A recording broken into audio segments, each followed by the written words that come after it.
Hello friends, welcome. Let's make the most healthy salad.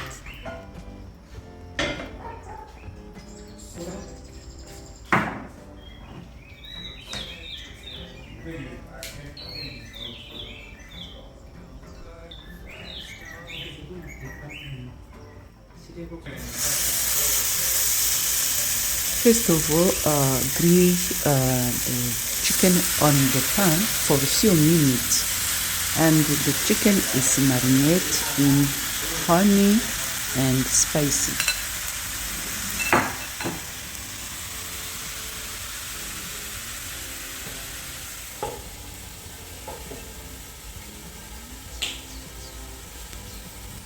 Let's continue by preparing other ingredients.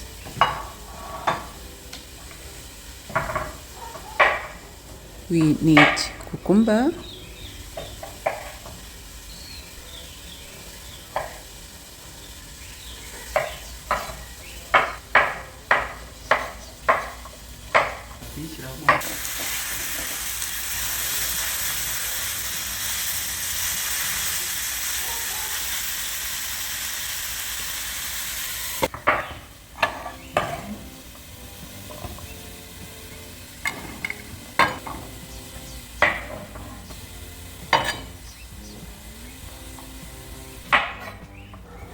onion,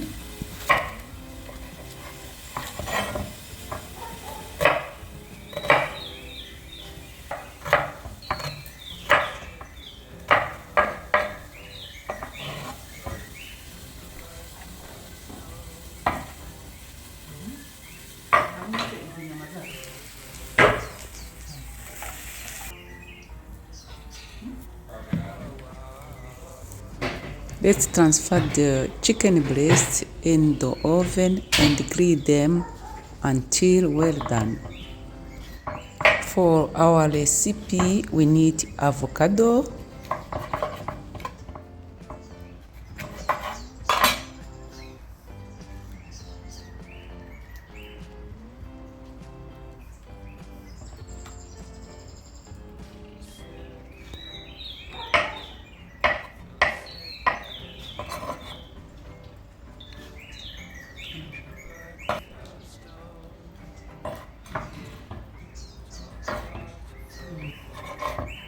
some cherry tomatoes,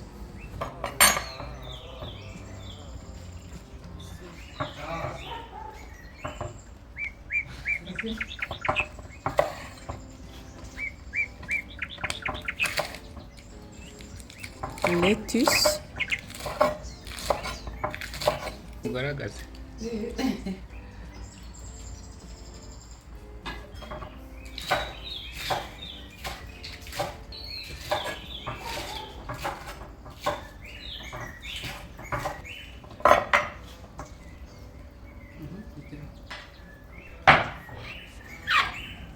sweet corn,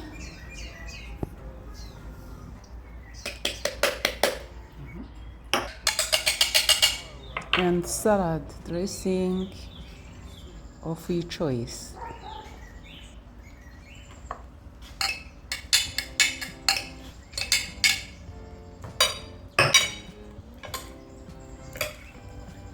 Mix well all ingredients.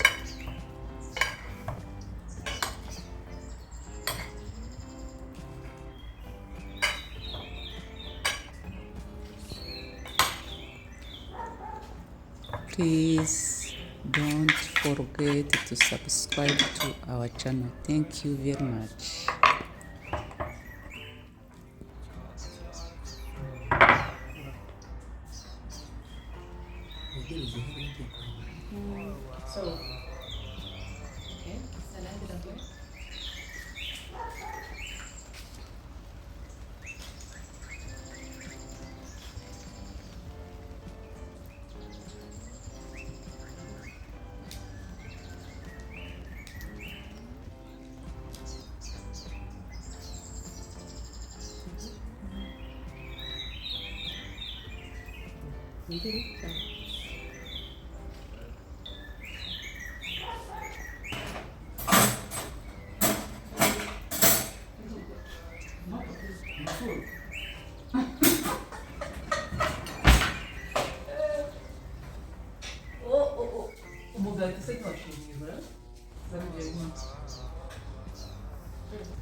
Serve with a toasted plate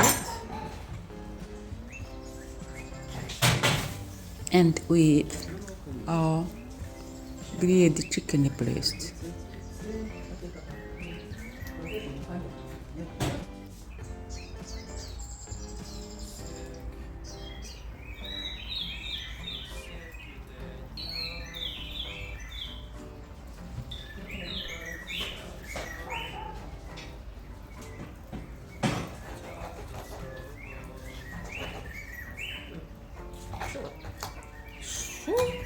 karimo gakeya.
Some butter and enjoy the meal.